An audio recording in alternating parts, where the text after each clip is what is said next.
Hello, everyone. Welcome to my podcast. Thank you for listening. Today, I have a guest named Mary Morgan. Mary and I spoke once before, but it was virtual, and today Mary's here. So we're very excited about that. Mary is much younger than me. She's of Gen Z, and I'm very curious about what's going on with the younger generation because I didn't treat myself all that well when I was young, and I want to make amends for that. So I'm thrilled to be speaking to someone who's much younger than me who can inform me about maybe how I can be helpful or at least listen. She's a commentator and internet edgelord. It's true. Edgelord. What's an edgelord? I'm just trying to push people's buttons. Oh, good. Well, I relate to that. She's recognized for her insightful commentary on pop culture crisis with Tim Pool. Yes. I've listened to that a bit, and it's kind of fun. I didn't realize that you were going to watch the episode we recorded yesterday. Maybe I would have conducted myself a little more professionally, but we have fun over there. It's all movies, celebrities, but we kind of go outside of that, and it's evolved over time because it's pretty much anything that's apolitical and cultural in nature. So we can tread whatever territory we want. Oftentimes it goes into dating.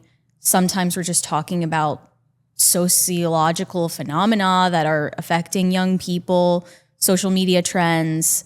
That stuff is really interesting, and I'm glad that we get to go there as well instead of just keeping it in the realm of Hollywood. Yeah, it's kind of interesting too and exciting that there are these new forms of communication, AI and social media that we can talk about, even though they're difficult to understand and they're new, so we don't understand them yet. A lot of conversation is helpful. Yeah, and we have talked about AI relatively frequently, but as time goes on, I just become more fatigued with talking about it. Well, it's so and the big, predictions that people are making about it almost feels like the predictions that were made about climate change. Do you feel that way? Oh, I wonder. Like people are just saying AI is going to take over everything. We're all doomed.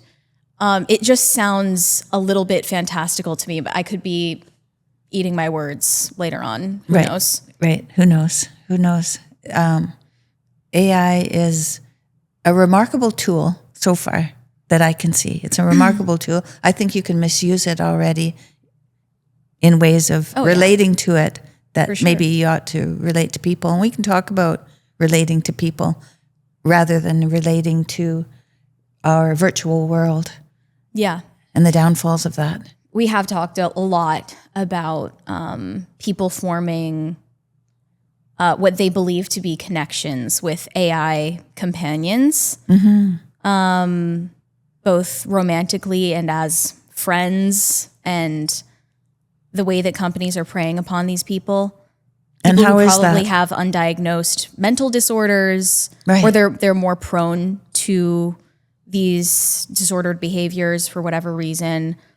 Or shy, ridiculously shy. Yeah, or they're just reserved people who don't leave the house much, and then suddenly they're targeted for this type of thing. One of those companies is called Replica. It's spelled with a K instead of a C.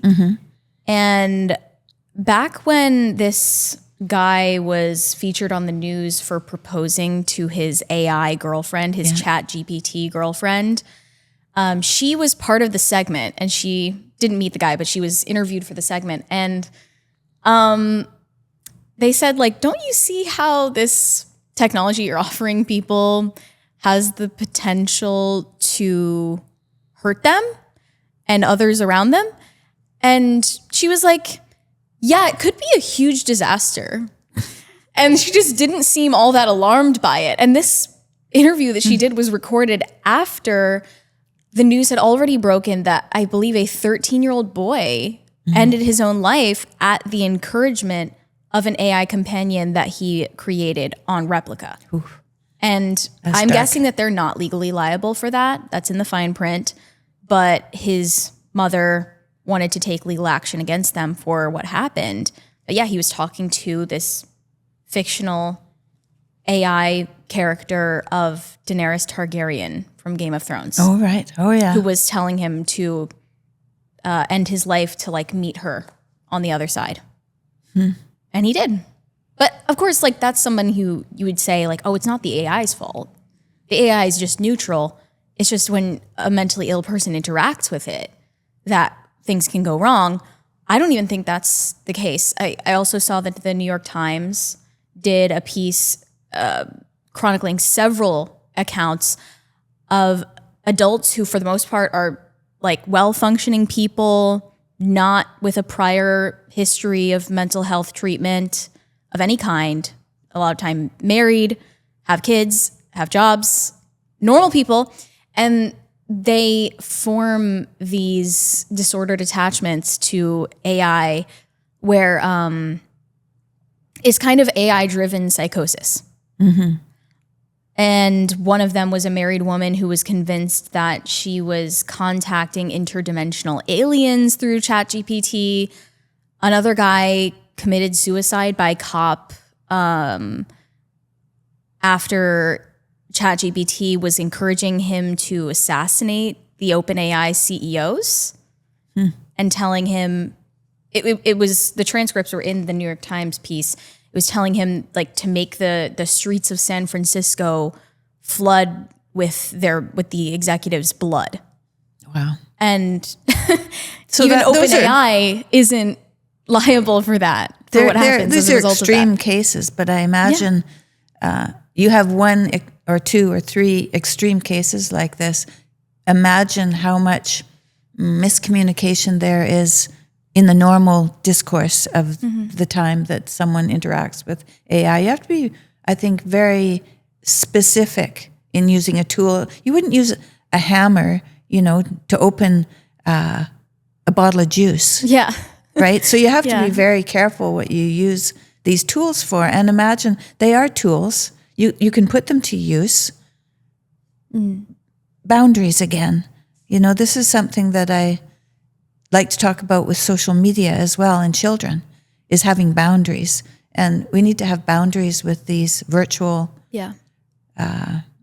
platforms because they are certainly useful in limited ways for now, because we don't know what they are. So take it slowly. Would you say that about both AI and social media? Yeah. I would say that there's ways to use them. Although I think that, what do you think about, young people using social media in any respect? Young people meaning I'd say under minors. 8. I'd say under 18. Yeah, it's a no. It's a no. Yeah. No, because I like it. Social media like happened to me. Like I feel like I was just tell people about that because people might not know what happened to you. It's such a weird thing. Like I just think like people in my specific age range in Gen Z don't really talk about it enough. There are a lot of Gen Zers who are younger than me who did not have the same experience or older than me. But I first had Facebook when I was way too young to have Facebook. But even that was like, that's containment. Like just interacting with my family, my extended family, and like maybe a few school friends.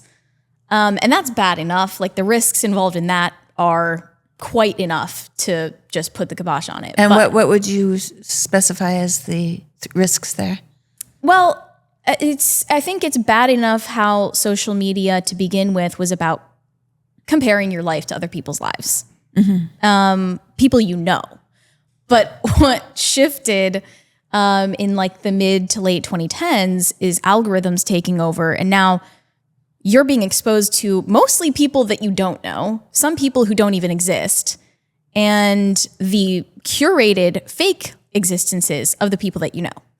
So that and is also like purposefully preying on your specific insecurities, fears, and darkest desires. Yeah. Things that you ask about, that you're curious about. Yeah. And it's not even about what you hit like on. It's just the thing that you stare at the longest, and it tracks that. But so yeah, I started on Facebook as a very young child. Shouldn't have done that, but it was like harmless enough. Well, nobody probably. knew the harms of that at that time. What year was that? That would have been probably 2008. Yeah. Like, I don't know. That was just random stuff that I was posting about, like getting an A on my spelling test at school or something. Like, and then my aunt is like, "That's so cute." But then later on, when I went into middle school in 6th grade, as I think I was 12 and everyone around me was like 11, 12. That's basically when Instagram hit and started reaching mass adoption with smartphones. And yeah, suddenly like everyone around me had a smartphone out of nowhere. And I also was at a private Christian school with a lot of people from conservative, relatively sheltered households. And even their parents like didn't question this. And it was just a given that everyone was using social media at this age. Did you find a change in your social interactions at that time? I think that I felt like I had to download Instagram in order to be normal, which sounds so stupid. But of course, a 12-year-old would think that. Everyone was talking about it. Yeah. So, yeah. Yeah, I only knew about it because I heard people talking about Instagram in the school hallway, which is like mind-blowing that I even had that thought process. But I was then allowed to make an Instagram when I was 12, and it's been like off to the races ever since. And I spent so much of my time in middle school and in high school and now, all since then, online. And some of that time I consider wasted, but in the grand scheme of things, it's like the tapestry of my life that like God has designed, and I don't really regret how things turned out, especially because of what I do these days online, I think matters. And I do think I'm using social media more wisely than I used to. There's just no reason that a child should access it. And there's no benefit. And the only argument to the contrary is, well, if they are not allowed to have TikTok or Instagram or whatever else, they won't fit in. I mean, maybe they shouldn't fit in, because if fitting in now means submitting yourself into a database and an algorithm, that's not a worthy trade-off. No. And it's not even true anyway. You know, you probably think that you're going to miss out on way more before quitting social maybe you media. Feel like you're missing out all the time. Yeah. Even if you're not, because there's this huge landscape of communication out there that is beckoning, that never used to be there. Mm-hmm. And whether it's something or nothing, you don't know, but it feels like it's vast. And maybe it is. But is it worthwhile compared to the here and now? That's the question for children, I think, and for parents of children is, this is beckoning for sure, but at what expense? Yeah. And I think because people around my age have paid that price for better or for worse, and no fault to my parents, honestly. Like, I'm not even we're saying all learning this to together, throw them right? under the bus for like letting me have Instagram, even though it was probably a bad decision. They couldn't have known. Now we know. That's why I think people my age, the ones who do end up starting families, they're going to make more discerning, intentional decisions about these things. For their children. Mm-hmm. I don't know. Gen Z just gets roughed up a lot. I don't really like being expected to kick them while they're down as some sort of spokesperson. I do feel like I'm expected to do that sometimes. It's a mixed bag like everything else. Like, there are plenty of stats I could sit here and rattle off about Gen Z that make us sound so dysfunctional and nightmarish to be around, and a lot of us are. But there are silver linings to to it as well. When what other generation has been so transparent? Because we have these platforms now and we can interact with them, we can see what a population of people is doing. We've never had that opportunity before. Yeah. So Yeah. it's actually a new problem that we've never dealt with before, and you guys are dealing with it firsthand. Right. And actually, like, if you think about it, millennials are the real, like, internet natives. Mm-hmm. But I've noticed that the Gen Z, the Zoomers, are actually jealous of millennials for being able to experience the internet before algorithms took over. When you just had a chronological feed of the people that you followed, that you were interested in, you only saw what you specified that you wanted to see, and you didn't have anything forced on you, and you had nothing advertised to you for the most part. I think my kids, who are now in their early 30s,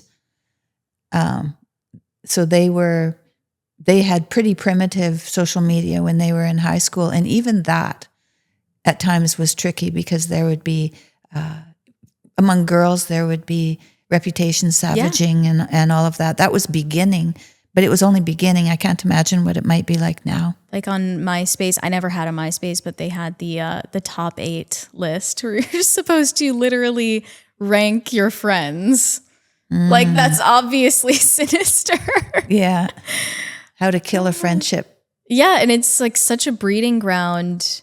Social media is such a breeding ground for the vices that especially affect women and are, I think, accurately called toxic femininity, because of the ways that women generally show aggression by way of reputational damage, like you said, and blacklisting, shaming, I guess, canceling. That's a sort of feminine mode of communication.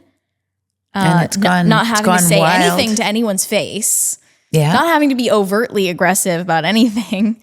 Subtweeting, like, throwing shade. Like, these are feminine modes of communication, but they're even being adopted by men now because everyone's on social media, so they're trained to communicate this way. Yeah, well, it's a feminine attribute, but that doesn't mean that men don't have feminine attributes. All men have mothers, and they're going to exhibit the lessons learned from their mother one way or another.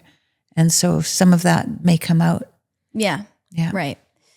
I don't know when this is going to come out, so I don't know if I should like date the episode by talking about this. You can do that if you want. I could regret saying this, but the last few days I have just been like totally avoiding X on my phone because there has just been this absolute firestorm of drama about this girl's engagement.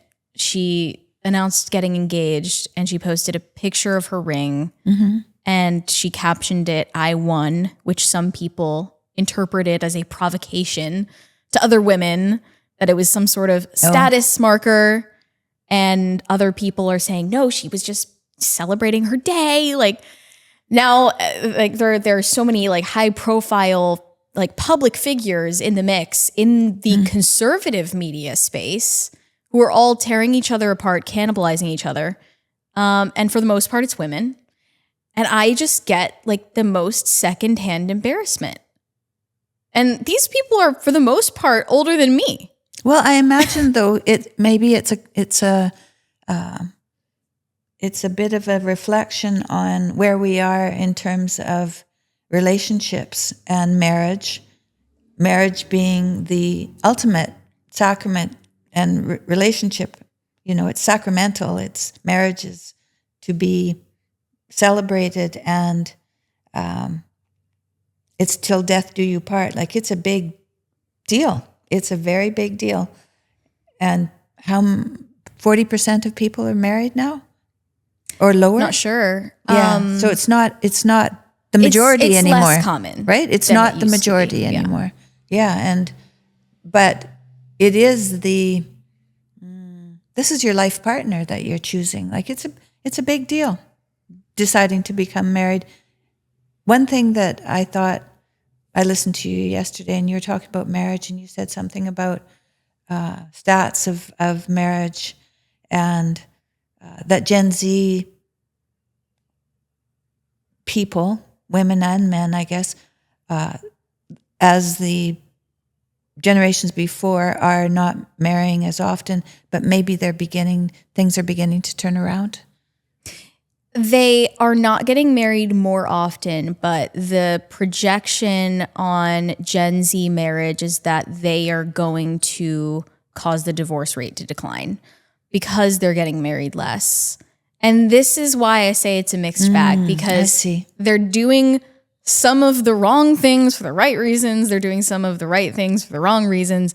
And what's happening now is Gen Z is so risk averse. Like, that's the number one thing that anyone should know about Gen Z, is how terrified they are of risk, to the point where that fear cripples them and it affects every decision they make. It also just stops them from making decisions. You know, that's kind of funny, because you can measure risk in many ways, right? Mm-hmm. There's the risk of committing to a relationship, and then there's the risk of not committing to a relationship. And you have to take both of those into account to make a decision. Mm-hmm. And lots of people think, oh, I have a job. I don't like my job.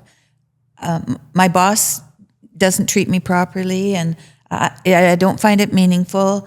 And, well, why don't you change your job? Well, I'm used to it, and maybe I have friends here, and I think I'll stay. But then there's the risk there's the risk of staying, and there's the risk of leaving. And you have to think of both of those, and not just the one you're comfortable with. Look at the one you're uncomfortable with and see what you are avoiding. Mm-hmm. Right? And so when you talk about risk, there's two sides to risk always. Yeah. But they're also taking into account that a lot of their parents are divorced. Yeah. Of course, that is your number one model for human relationship. Yeah. That just blows up in everyone's faces. But even if yes, for sure, that's true. But if your parents were together, they were generally not perfect. And so when you get married, you end up going through all the mistakes they made, and with your new husband. And Jordan and I spent the first year probably unweaving the lessons learned in our families of origin, mm-hmm. and deciding how we were going to relate to one another. So it's actually necessary to face those things that aren't working in your marriage. Realize that maybe they aren't even yours. They're just something that your parents did that you saw as a way of coping, but it doesn't work. And so to revisit it and to make a more conscious decision of how to relate to each other.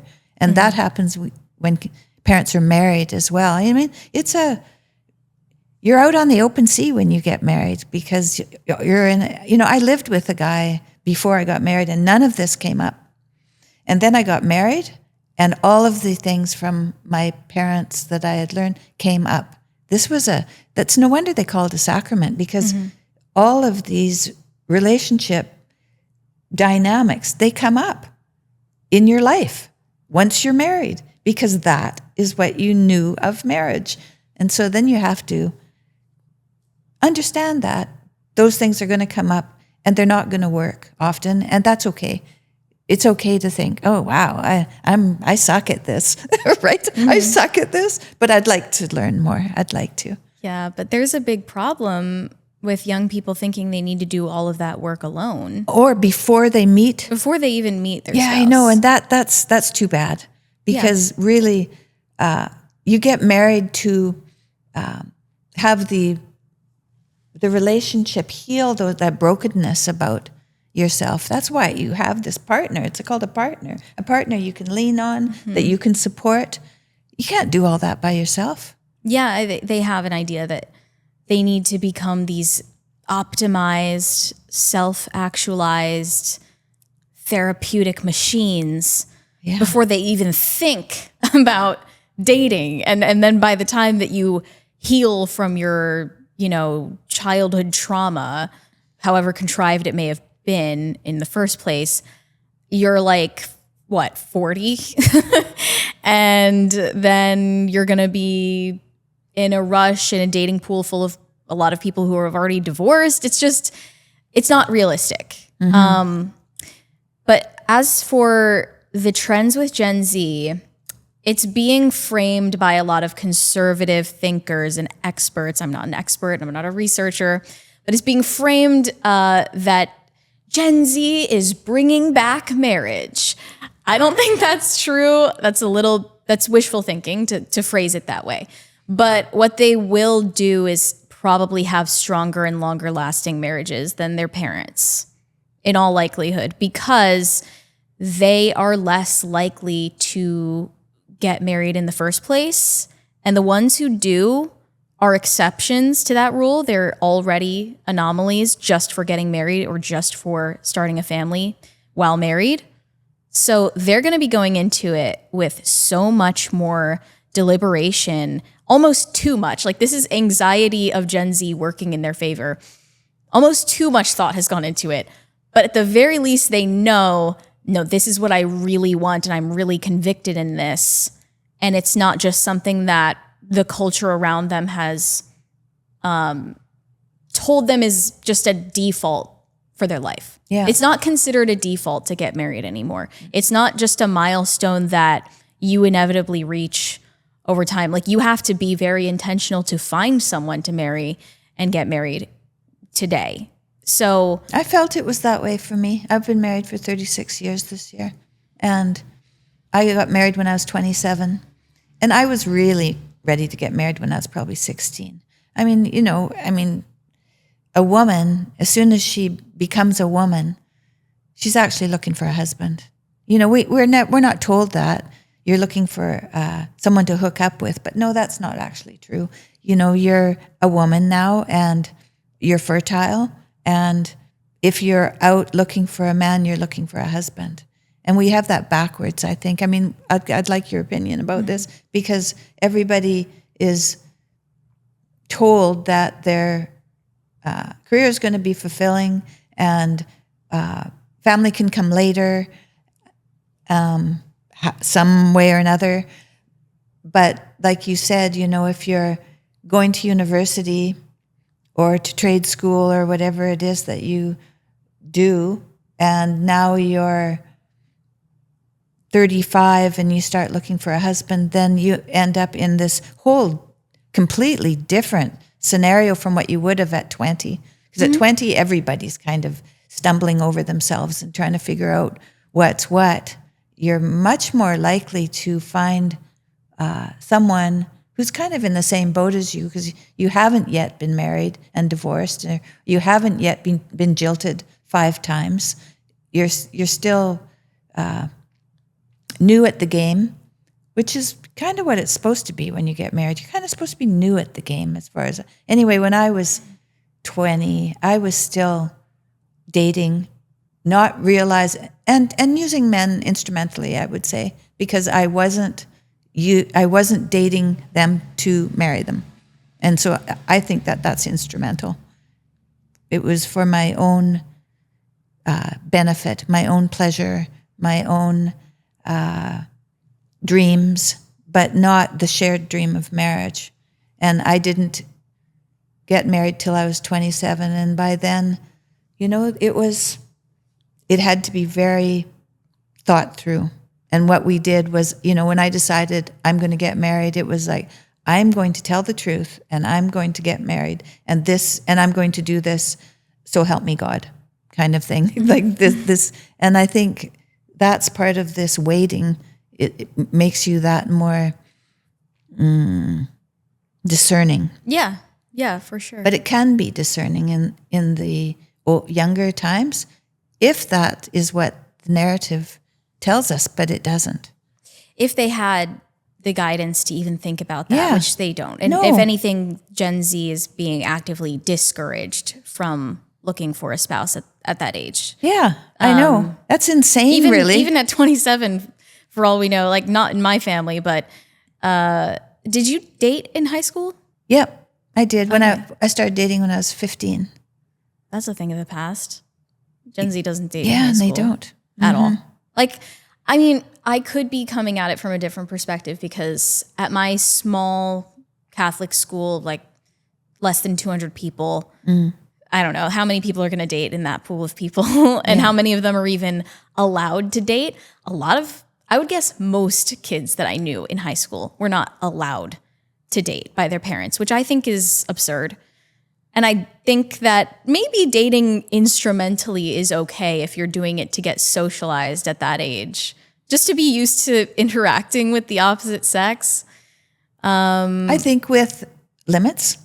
Yes, of course, with limits. With boundaries and limits, with yes. proper supervision and like rules, yes. Yep. But I just always thought it was so bizarre. I didn't have the proper parental guidance. So I was in it for myself and by myself. So I made all kinds of mistakes along the way. So guidance is really, really important. Yeah. I think I would have been allowed to date in high school, but I had zero interest in it. None whatsoever. And I genuinely thought that I was like just doomed. I was going to be like alone forever because I had no interest in any of the guys my age, But you know, when it comes down to it, it's very often, I think I got married later because I married someone the same age as me. And I had to wait till he got old enough to marry. That makes sense. Yeah, but if you marry someone who's like 4 years older, they're more ready to get married. Right. And I am a huge historically advocate of like Gen Z women dating millennial men. Yeah. Yeah. That's more normal, actually. Yeah. Historically, that's more normal. 4 or 5 years older, that's usually what a husband. And women live longer, so it works out that way. True. Yeah. And the average age gap actually between spouses, I think, is like very small now. It's like getting smaller even. It's like somewhere between 2 and 3 years. Yeah. Which is kind of crazy. Yeah. How do you even meet that many people who are the same age as you? Are they meeting in college? Yeah, probably. Or they used to. Now there's so many more women in college that maybe not. I can't tell anymore because so many people are meeting online. That's another thing that we were talking about on my show recently is digital spaces other than dating apps that are expressly for dating where you can find the one. And people are doing this. Like one of them was you can meet your soulmate on Substack. Oh, like you can read about what that'd be like letter sharing I letters. So yeah, I just we used to share letters. Of that. But that's like now it's just so depressing that's like the way I don't think that's so bad. The way it has to be. Substack? That doesn't sound so bad to me. I mean, we used to not even have telephones, really. If you didn't have enough money to call long distance, when I was 18, I never called home. It was too expensive. So it was all letters. And between myself and my husband, when we were, because I knew him from the time he was young, so we did correspond, but it was all by letter. It wasn't by telephone at all. But that's romantic. Well, then Substack could be romantic. Texting is not. No, texting is not. But Substack isn't texting. Well, that's actually prose, isn't it? Here's how you flirt on Substack. You go in the comment section and then you reply to somebody. Oh, that is like texting. It's just not. It's not the vibe. Like I thought it meant writing on Substack. No, I mean maybe like someone who's like really attracted to your mind, like has a thing for blogging. I don't know. But if you've never met the people, it's just so like it's so. Are there high school dances anymore? Do you know? In high school, are there high school dances? There are. I know my high school went about it a very different way because it was this small Catholic school. So, I mean, I heard about the way that dances were at public schools, and it's not something I would want. So how are children yours? to How are participate your in? or organized so people know? At good way. my school. Yep. Okay, so very strict requirements on what we were supposed to wear. The modesty requirements were very strict. We didn't have things like specifically prom or homecoming or those types of dances because we actually didn't like have a football team or those normal things. We actually all were encouraged to swing dance and like ballroom dance. Oh, nice. And later on in my time at that school, they put us through etiquette classes. That was required. And instead of prom, I guess, junior and senior year, we had a cotillion dance where What's you that? were... I mean, it's a little bit of a dated term, but I guess it's just like debutante, sort of. But we were graded on our execution of the etiquette skills that were taught to us at that dance, which you were required to do for your report card. Oh. The other dances were like just for fun, and I honestly didn't go to that many of them because there were some issues. Mainly that, and I still see full-grown adults doing this to this day. The way that the room separates. What is that about? Like the women are on one side and the men are on the other side, and nobody's willing to cross. Yeah, in junior high, the dances, we used to have dances in junior high. We had about 200, we had maybe 200 people, probably littler because we were in a teeny tiny town. But yeah, the boys were on one side and the girls were on the other, and nobody danced. It's so infuriating. And it's what you'd expect. So maybe it was too young for dances. You would expect that at that age, right? Yeah. But I even see like people in adult settings doing this now.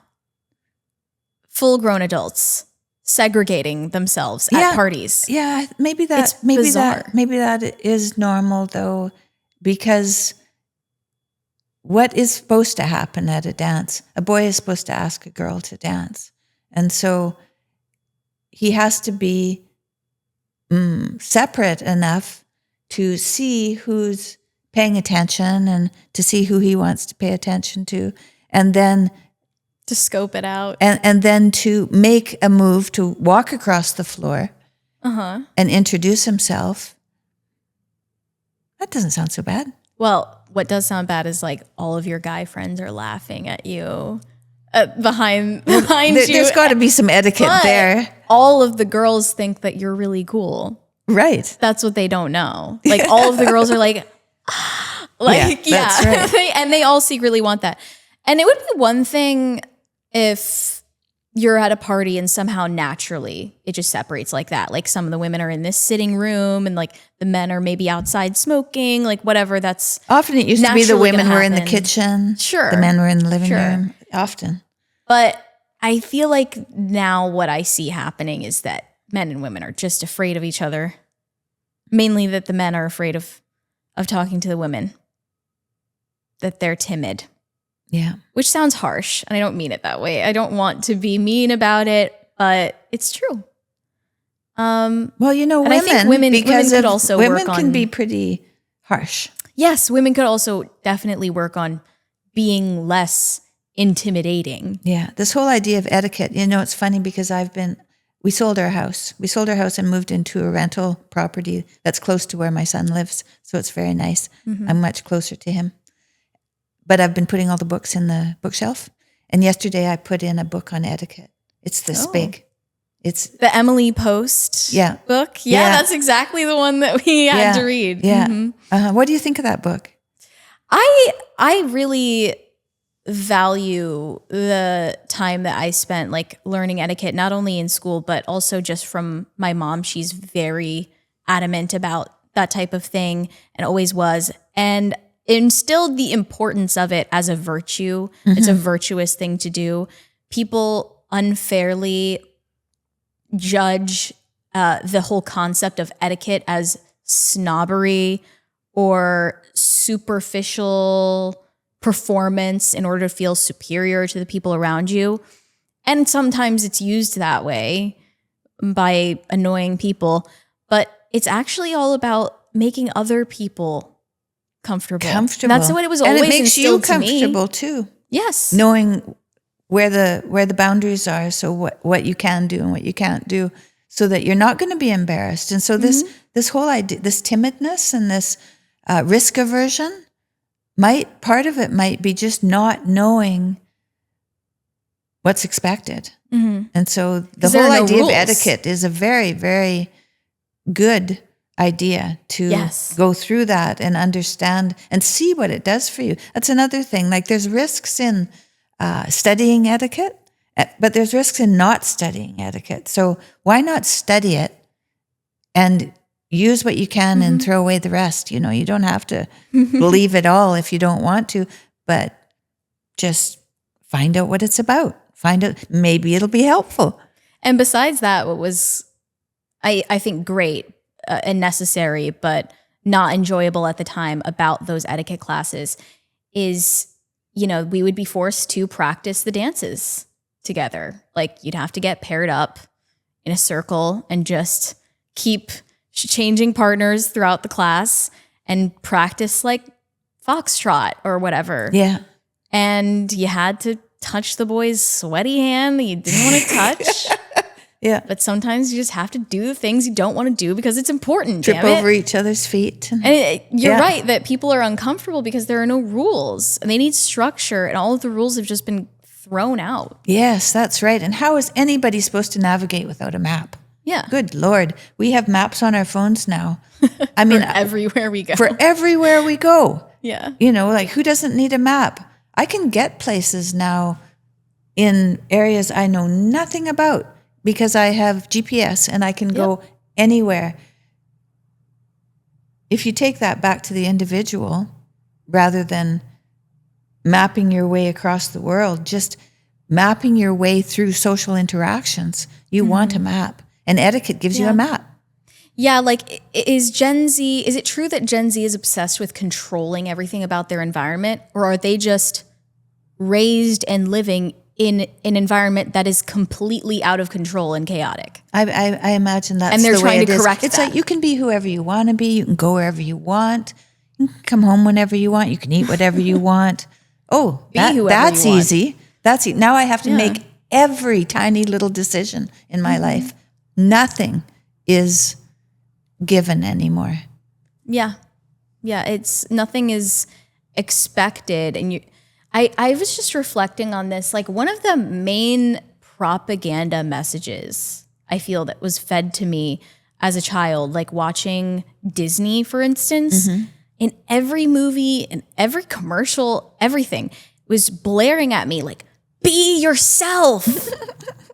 What does that even mean? I always like bristled at that. Like, what does that mean? Of course I'm myself. Like, why are you telling me to be myself? Why do I need to be told to be what I am? But what it does mean, instead of be yourself, is you can be anything and you need to pick something. Just pick who you want to be, not be yourself. It never meant be yourself because who would need to be told to be themselves? It means pick something else, pick an identity. Yeah. Instead of discerning who you are from your intuition and your conscience about who you are and what you ought to do, you're taking command to decide who you're going to be. That's very limited. That's very limited to your own ideas rather than to the ideas of the great unknown that you have access to if you pay attention to your heart, your heart's desires. Yeah.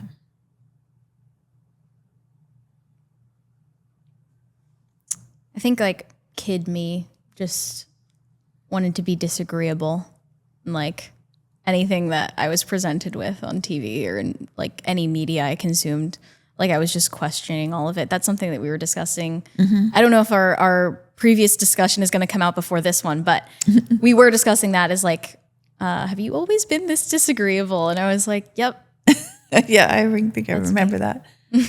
Yeah. But it's not just disagreeable, probably. It's discerning. Yeah, that's a nicer way to put it. I like that. Yeah. Yeah. That's more flattering. This personality test talks about disagreeableness. But maybe it should be discerning, because it is someone who's not willing to take things at face value, but wants to see both sides of a situation and decide for themselves which is more, which works better for them. Well, disagreeable just sounds like calling someone a contrarian. It does, I'm not doesn't going to it? disagree just for the sake of disagreeing. Yeah. But you're right, yeah.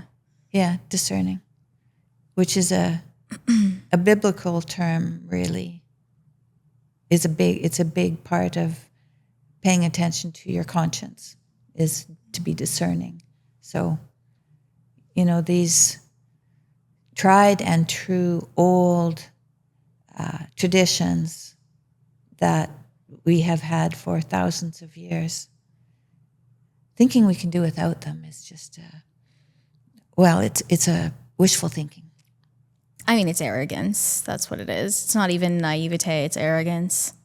I just started a conversation about discernment on my pages recently, because I had just met some young women here and there in real life who, my first impression of them is just, has no one told you that you should be a nun? Like, you should be a nun. And I didn't say it to their faces because I didn't want to be presumptuous or invasive or trying to tell them what to do. But it's definitely the first thing that I thought about those women. Why? What did you see? What did you see? I think this is a type of woman that doesn't get representation in media for good or bad reasons. I've met them through school or church or whatever. Generally, young adult women who are probably more reserved than most, thoughtful, introspective, intellectually curious, on the introverted side of things, kind. They're not outgoing. They have a small group of friends, if any. And, they're interested in reading books, probably prayerful. I'm not trying to make them sound like angels. They have character flaws like everybody else, but they just are not the type of woman that you see represented in media. So people don't think they exist, but I've met many of them. And they're not, this is the key, they're not ambitious in academia. They're not ambitious in a career. And they just have zero interest in men. They're not interested in dating, and they think marriage, kids, yeah, maybe one day, I don't know. They could take it or leave it. And I don't think there's anything wrong with them. And everyone wants to say that there's something severely defective about these women. And I don't relate to them in all those ways. But there is a place for them. Yeah, but there is a place for them. And honestly, I just think it's the convent, and nobody wants to hear that. And nobody wants to have that conversation, whether they're on the left or the right, ostensibly. And the backlash that I've received for saying that has been it really threw me for a loop. And it's kind of demonic in nature. Well, isn't it interesting that you got such a response? Yeah. I didn't even expect anyone to care. Right. So why did you get that response? That's the question. It really pissed people off that I would suggest anyone become a nun. And they're acting like it's a zero-sum game where you can either be a careerist, boss babe, childless cat lady, Sex in the City woman, or you can be the trad wife. And there's nothing in between or outside of this dichotomy that's been set up. But most of the backlash I received for this suggestion, maybe you can consider this, was from anti-feminist people, people who would agree with me about a lot, but we're clearly not aligned in our worldviews if we can't agree on this. They're saying I'm discouraging women from starting families by saying that if they fit this description, maybe they should consider religious life, which they would be suited for. And I can't interpret that in any other way than that is Satan's voice right there.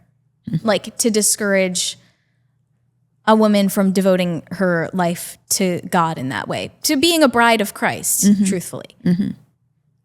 How that could be in any way wrong or anti-family, it makes no sense, because in every society where religious orders have flourished, there has been an incredibly high birth rate, and those things go hand in hand.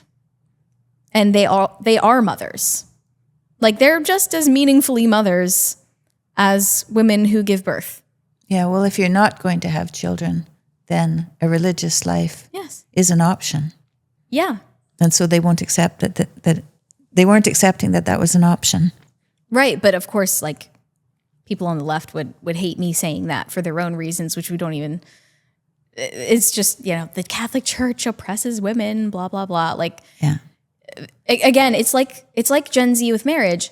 Any young man who goes into seminary in hopes of becoming a priest today is, like, probably going to be an amazing priest, because he hasn't been encouraged, or even not pressured, but also not even encouraged or not even suggested the option of becoming a priest. That was all his conviction, probably from the start, and is met with a lot of resistance in doing that. So yeah, he's going to have to be deliberating about that and very strongly convicted that this is right. And similarly with any Gen Z woman who considers religious life becoming a nun, she's probably going to be an amazing nun, because nobody told her that was a good idea. In fact, probably everyone around her told her that would be life ruining. So yeah, she's going to have her heart convicted in this way of life. Similarly with any Zoomer who gets married at all, let alone in their 20s, that's a resistance. That's a rebellion in and of itself. Well, especially I'm thinking of a woman who, say, even wanted to get married and didn't get married, and so didn't have any children. That's also an option for someone like that, is it not? To just be a single person? To be a single person, Yeah. and then to go into a convent. Yeah. Yeah. So Yep. it doesn't have to happen when you're 15 or Of 20 or 25 or 30 or 35 or 40. It doesn't, Well, it was just on the mind because at Mass last Sunday, a nun approached me with a flyer. She was looking for women who appeared to be between 20 and 30. So I must be doing something right. And she was recruiting people for a discernment retreat. And she said, like, she saw the look on my face. I wasn't, like, excited about the idea of becoming a nun. I was like, maybe this would be like a seat better used by someone else. But she said, you don't have to be jumping for joy at the idea of becoming a nun or anything, but you should know what it is that you're choosing to do or not do. Right. You should be fully informed. Yeah. And no one is. I just think about, like, all of these people who have had opportunities stolen from them because they were taught nothing. And I received a lot of responses from women exactly like that, who were saying, 1,000 years ago, I would have loved being a nun, or this is something that I've thought about on and off since I was a child. Like, this really speaks to me. This resonates with me. I think that you're right about this. And then the rest of the comment section is just, like, absolutely raking me over the coals for suggesting this. So it's pretty clear to me what's going on there. I think that is a demonic response. Well, it sounds like if there was that much negativity, that you've struck a chord for sure, and it might be a societal chord rather than an individual chord. Yeah, that you're waking up. You're waking up the fact that if we don't pay attention to our conscience and we're not discerning that we may be going down the wrong path. And so maybe we're not going to be a nun, but still there's still room to be lead a pious life. Yeah. And it's so much more, the amount of anxiety in someone's life just diminishes so much when you decide to follow a path. Mm-hmm. A path with opportunity and boundaries. I don't mean necessarily going into the convent, but following God's will anyway can be a way to comport yourself daily, and it's worth a look at that to see what it might be like. You know, if I have a night, so I'll tell you what I've been doing recently. If I have a night where I can't sleep, there's just way too much going on, or things maybe haven't gone well lately, and so I'm not sleep, or maybe I'm just not feeling that great, so I'm not sleeping very well or something. I have nice big rosaries with big wooden beads, and I put one around my neck, and I hold on to the crucifix, and I just ask Jesus to stay with me, and I go right back to sleep. So now I just go to bed, and I put that rosary around my neck. I leave it on my pillow, and I put it on, and I sleep with it at night. And then if I wake up, I just say, you know, come with me, stay with me, and it puts me to sleep. Mm. And you know, so there's so much comfort. There's so much comfort there. I have noticed, like, as annoying as this is, praying or attempting to pray the rosary, like, while I fall asleep, like, that's the fastest way to, because otherwise I'm just going to be thinking about tomorrow, thinking about next week, thinking about next month. Or what happened that day. And just like what I would have said to that person, like having those like shower thoughts. So there's no faster way to fall asleep for me than just repeating the Hail Mary. Yeah. Which means I'm never going to finish a rosary, but it's fine. Yeah. But they, you know, in religious life, there are a lot of things that we can imitate. Like they have a rule of life. That sounds familiar. I feel like somebody wrote a book about that. You know, having structure that matters. Mm-hmm. Yeah. And so then you're not guessing at everything. Yeah. Yeah. And it would be, I would find it, well, even my life was a pretty secular upbringing, although my grandmothers were both part of the church, so that was helpful to me. But still, the decisions I was making, I was just out in whatever land. That's not an easy place to be. Mm-hmm. It's very disconcerting. So, I went to a new Catholic church a couple of days ago in the morning because I've changed locations in the city, and there were less than a dozen people in there. You know, I mean, it was Wednesday morning at 8, so maybe people don't go to church that day. I'm going to go on Sunday there and see how many families are there because I'm curious. Doesn't mean I won't go there. I'll go there myself. But there's a lot of space in the pews if anybody wants to go and see what it's like. Mm-hmm. And there's no judgment there. That's the thing, too, is there's no judgment there except for what you find in your own experience. Yeah. It's been interesting to see, this is over-reported, in my opinion, but there is a renewed interest from people my age in religion in general, but specifically in Catholicism. Mm-hmm. And I believe church attendance is now higher among young men than young women. I've heard that too.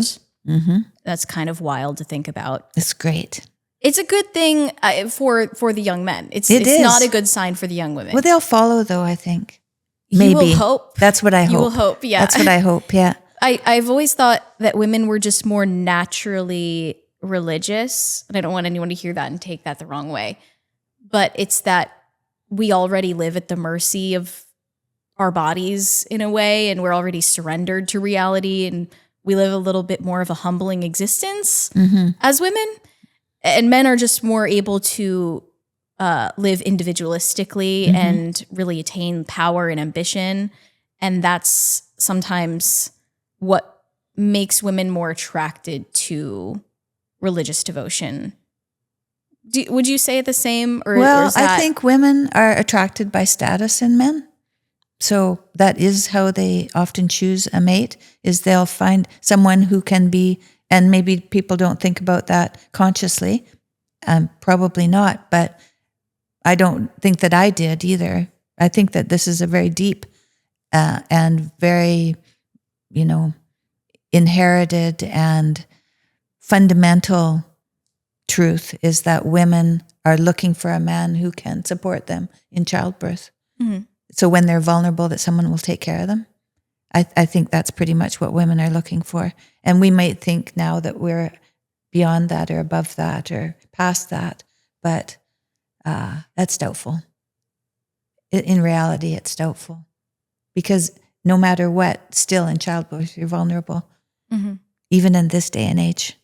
Well, unless you believe the people who say, we're going to have incubators or something. Yeah, that's AI. Kids in orphanages used to all die. Yes. They all died until there was this German nurse,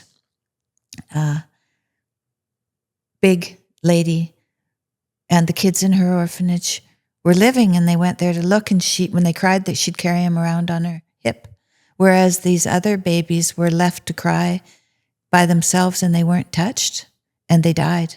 And so without touch, so you may have a baby in an incubator, but you're going to have to sit there with the baby in order for the baby to flourish, because they don't flourish without the maternal care that they need. So I don't think that that's going to go very well. You're just going to be wrapped around an incubator, and that doesn't sound very... You say that, and I agree with you, and it makes perfect sense to me. But the techno-futurists will still say, "Oh, it's fine. We can just simulate the touch." Yeah, but these are guys who can't even get a girlfriend. So what do they know? Well, some of them get too many. Actually, some of them have virtual ones or real ones. Glut of girlfriends. The ones who are creating these technologies, like the Silicon Valley tech CEOs, those people. Oh yeah. Sexy tech. Like, I don't even want to know what's going on in San Francisco, but like there's no speaking reason to them. They want to divorce us from our humanity, and they're very open about that. Yeah, well, let's just say no to that. I would love to say no to that, but let's just say no to that. I've noticed this disturbing split, like with the way that the right and left interact with AI or talk about AI. It seems to be splitting across partisan lines, where people on the right think that we need to be pro-AI. Because creative people who tend to be on the left are, of course, against AI because it threatens the creative fields. Yeah.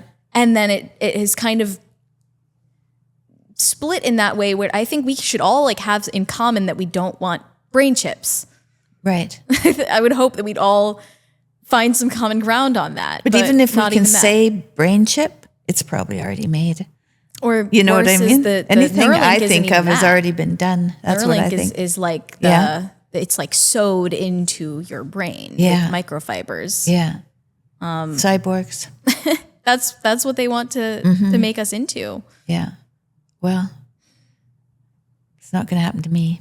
I mean, I just think that like the human spirit and institutions that are also sacraments like marriage, institutions like the Catholic Church just have a natural way of reasserting themselves no matter how hard you fight it. I think that's kind of what we're seeing right now. Like marriage is reasserting itself once again, despite experts and sociologists' best efforts to kill it. It just keeps coming back. and influencers are starting to come back to a belief, a faith, Russell Brand. Yeah, there are plenty of influencers. I mean, there's also like the Catholic Church is doing a great job of of platforming voices that are reaching outside of the church, like Bishop Barron. Like, Yeah. he is a huge platform. It's bizarre to just call a bishop an influencer, but he is. But he is, yeah, that's right. So I think like Catholic media is kind of killing the game at the moment, like with Hallow, Yeah. especially, and the Bible in a Year podcast being a Catholic podcast. Oh, and just having the Rosary in a Bible Year on my podcast. phone, I can just listen to scripture as Yeah. I walk. Yeah. And then if I don't understand something, or if I want to understand it more deeply, I can copy whatever it is that I've just listened to, and I can put it in a search engine. I know I have a search engine based on the King James Bible, Oh, interesting. and I can, and Jordan's work, my husband's work. And so then I can get a psychological and a philosophical understanding of Scripture. Whoa. Oh, I really like that. It's very informative. It helps me to get a deeper, more profound understanding of what it means. Because sometimes it's so cryptic that you know that there's deep meaning there, but you can't quite grasp it. And so then if something like calls to me, I think, oh yeah, well, I'll just put this in here, and then maybe I'll get, a list of explanations that I can get a more solid grip on it. That's cool. I want to use that. I'll send it to you. Thank you. Yeah, I'll make sure to use that. I'll send it to you. Yeah, and tell me what you think. Yeah, for sure.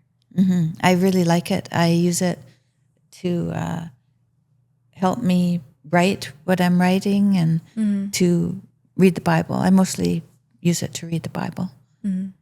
So yeah, I'm having the best time of my life since I joined the Catholic Church. How long has it been now?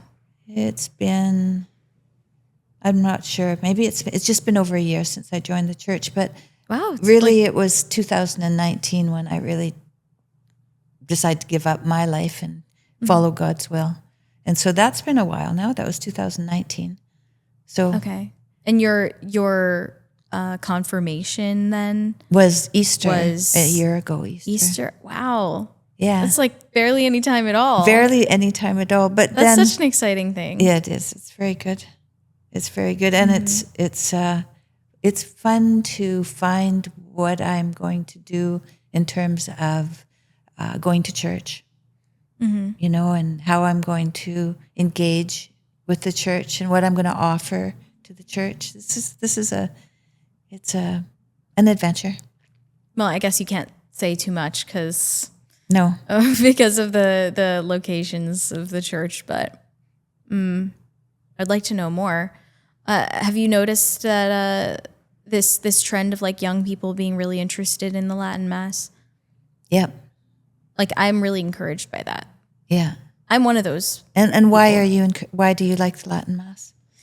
It's just yet another example of many of Gen Z reclaiming a tradition that they didn't grow up with. Like, it's not like something that they remember from their childhoods. They're like nostalgic about it. I never went to a Latin Mass until I was maybe 21. And that's most of the people there. Most of the people there every Sunday didn't grow up with the Latin Mass. And the debate about it has become so needlessly contentious. I had and still have high hopes with Pope Leo that he's going to lift restrictions on the Latin Mass so it can be celebrated more freely and openly, because it's probably one of the number one things attracting young people into the church who weren't raised even attending a church at all. Well, I think then really one of the basic things about Mass that is helpful is you can go into any Catholic church on any day, and the lessons in the Scripture, maybe not the homily, but of that day are the same everywhere. And so it's always available to you wherever you go. So it's not this cryptic thing you walk in and you think, what's happening here and what's going on and what are they talking about? So no, you don't have to ask that. You'll know. And that's very helpful because you are hoping to go somewhere and have some peace of mind. And one of those reasons for the peace of mind is that you understand what's going on there. That you can find a home anywhere on the earth. Yeah. And you can go in different countries. It'll be in different different languages, but you can always find the Mass on your phone and you can follow along in English. Well, that is kind of why I like the Latin Mass so much, is that it will be the same everywhere. Yeah. Exactly the same. Exactly the same. Yeah. I know that one of the churches that I go to in Phoenix, it's not all in Latin, but some of it's in Latin. And what do you experience? How much of it is in Latin? In Latin Mass, is it all in Latin? I mean, I guess I would assume that's a Novus Order where they just use Latin in parts of it. Yeah. But I've found a Latin Mass, and that is, it's completely in Latin. And I believe my missal is 1962. Oh, yeah. So that's way before my time and way before the time of literally everyone in attendance there. And it never had anything to do with nostalgia. I've asked people who tell me when I say I'm Catholic, they tell me they were raised Catholic. And that's usually the response I get. And a lot of the older people who say that, they say that they hated the Mass. They hated the Latin Mass. They don't understand what I mean when I say that I like it. They're like, what are you talking about? This makes no sense. I love when they introduced, dialect and tambourines and guitars and stuff, which is totally alien to Catholics, practicing Catholics my age for the most part. Yeah, right. Yeah. Well, it's all of I always shop around when I go to a new place and find one that resonates with me. So you don't have to just go to one and say, well, they're not all the same. So you can shop around and find one that suits you. Yeah. Yeah. And I think it's good to just drop in and see what it's like and how you feel in there. Yeah.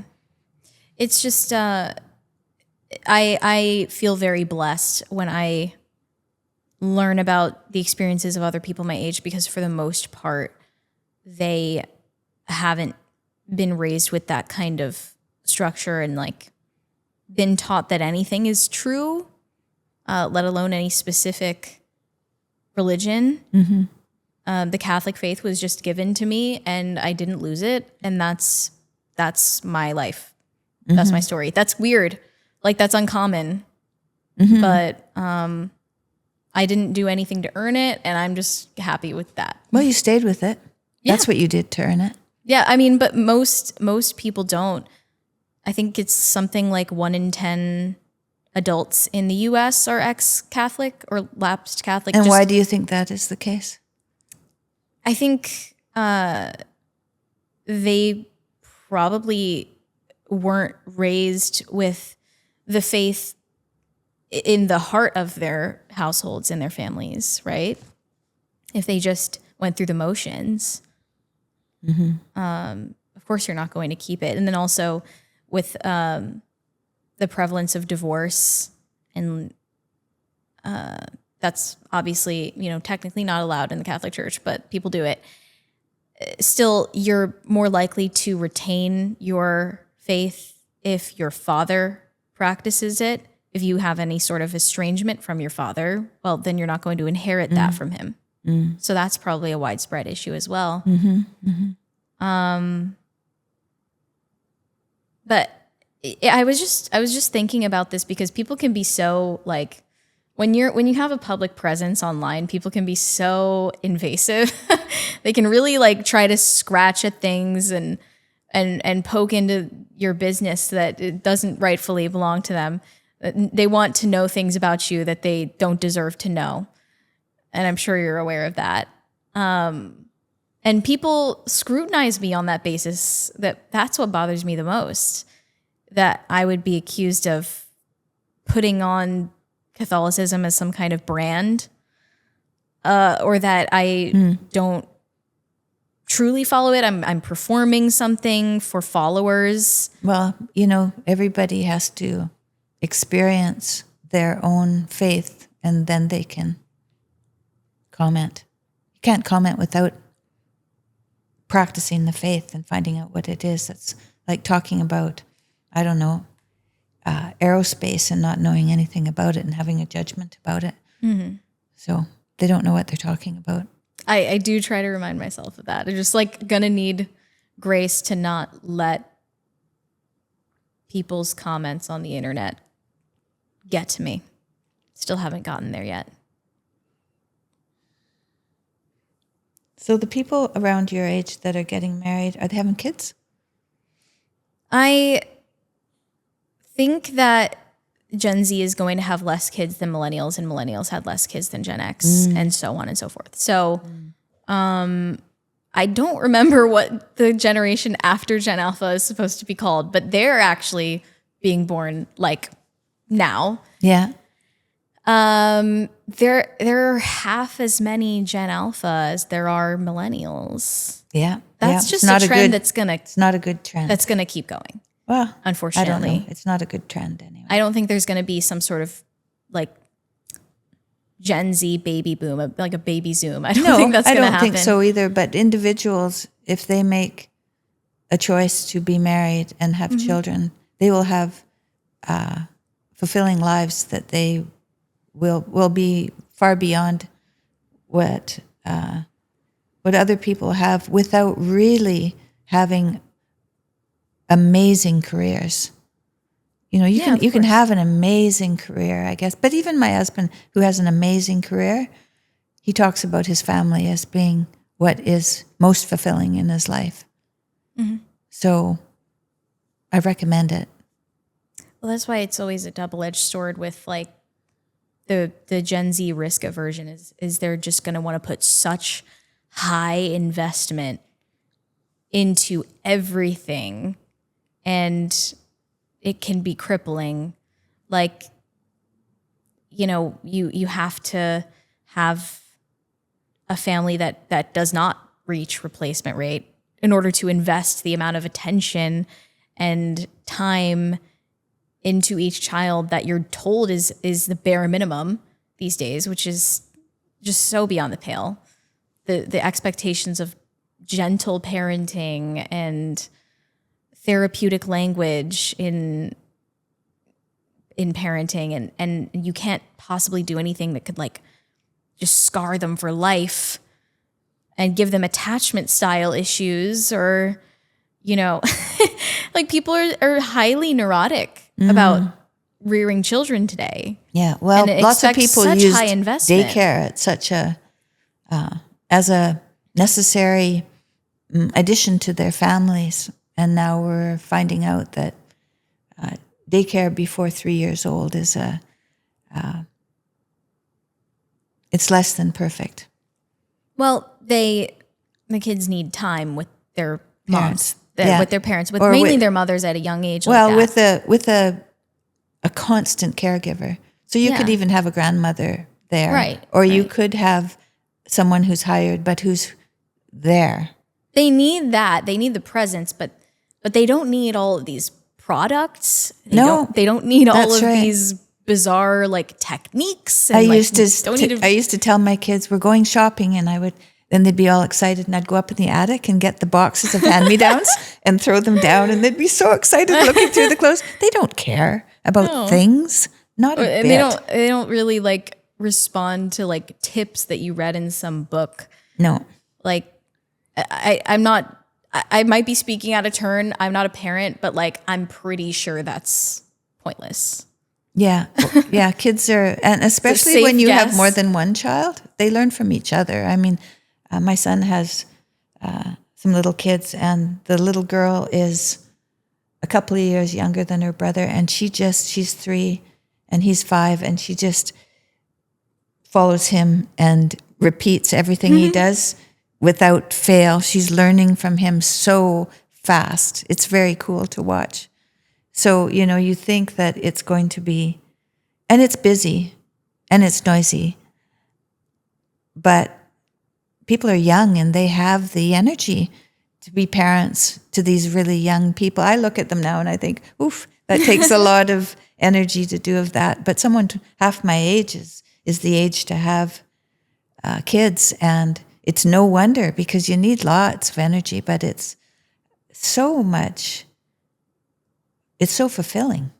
It can be very fun and it can be very trying. It can be very challenging. But boy, do you become responsible and grown up.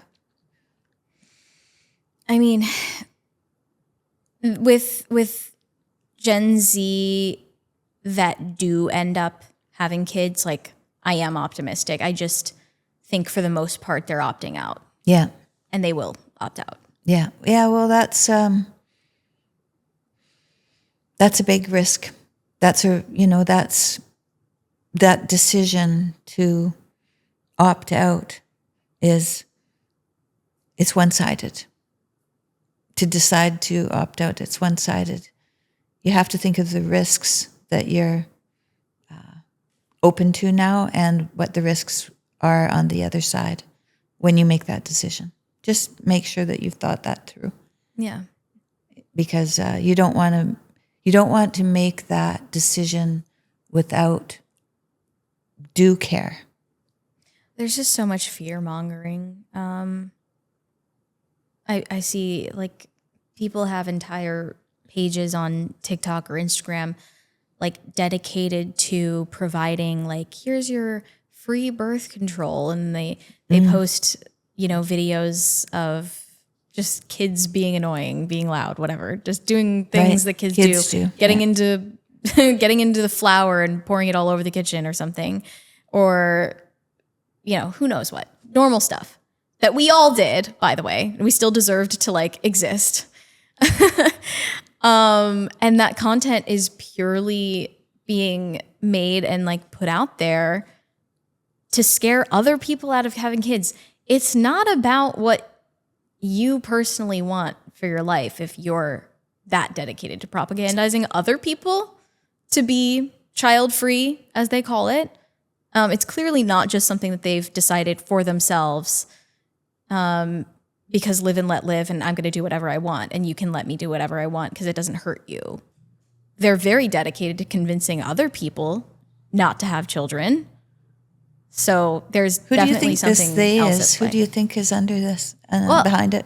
There is a community, like an online community. I don't think calling anything an online community is just an oxymoron. It's not a community. But there is a niche of people who consider themselves to be in the child-free community that join together online in these forums. On Reddit, there's like r/childfree, and there's content about being child-free on every platform. And they're ideologically dedicated to it.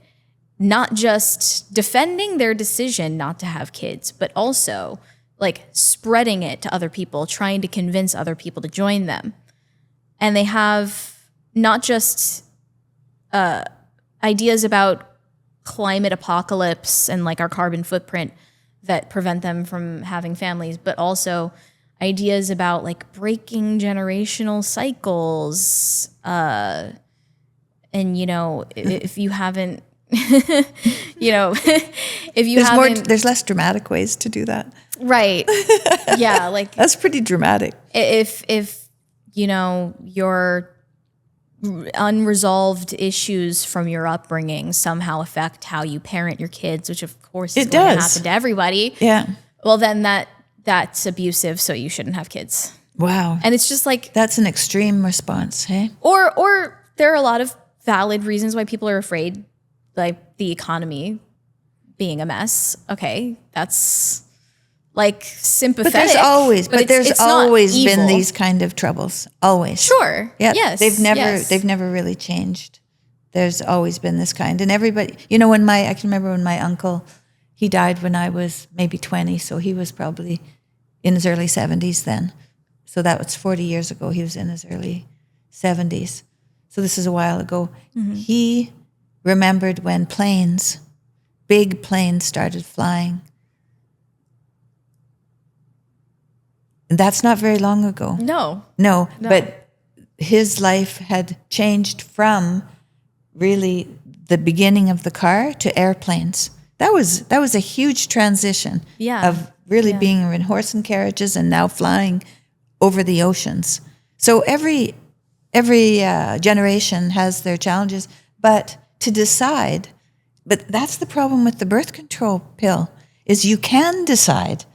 We never had to worry about that. You couldn't decide, so you were left up to God's will. But now people can play God. They can decide that they don't want to have any children. They can still have sex whenever they want, and they don't get pregnant.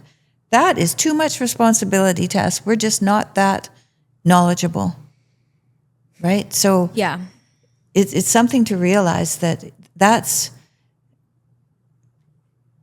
it's a choice to buy into birth control, to stop yourself from having a family. That's a choice, and boy, oh boy, you got to think that through. You just got to think that through, because, we were made to make babies because it was too much of a choice. I'm really encouraged that that's a new discussion. I don't think people even talked about birth control up until maybe a couple of years ago. It just became a renewed discourse about the risks involved. Dr. Sarah Hill, she wrote a book called Your Brain on the Birth Control Pill. That'd be a good person to talk to. Yeah, and I believe that she advised, I could be getting it mixed up. I believe that she advised Brittany Hugaboom, who founded a cycle tracking app called 28. And she's on their advisory board for that. And there's a real demand and interest for that type of thing. And Brittany also has EV Magazine, which has been way early on starting conversations about birth control as well, which they deserve credit for. I didn't see anyone else talking about it. And suddenly it's just blown up, and now people are finally willing to be skeptical. Oh, okay. But that's something. In my own life, I was really shocked to hear people say that they had birth control suggested or recommended or prescribed to them when they were very young, because I, at any pediatrician, never ever heard that recommendation. Yeah, that's been never happening got that ever since the beginning of the pill. Because I think I took the birth control pill at 15 years old in 1975 or something, right? So it's been going on for a very... suggested to you? No, it wasn't even suggested to me. It was, I just knew I could go to the doctor and get it and not even tell my mother. I mean, I suppose that I could have done that if I were interested, but it wasn't ever brought up, so... Yeah, I was shocked that I was a younger say, child, right? I had two older sisters. That's probably how I knew. Yeah. Well, people say, when I was 13, my pediatrician told me that I should get on birth control for my acne or something. They do that now, I think, quite a bit to control heavy periods and all kinds of things. And that's such a risk to do that because it's a hormone. And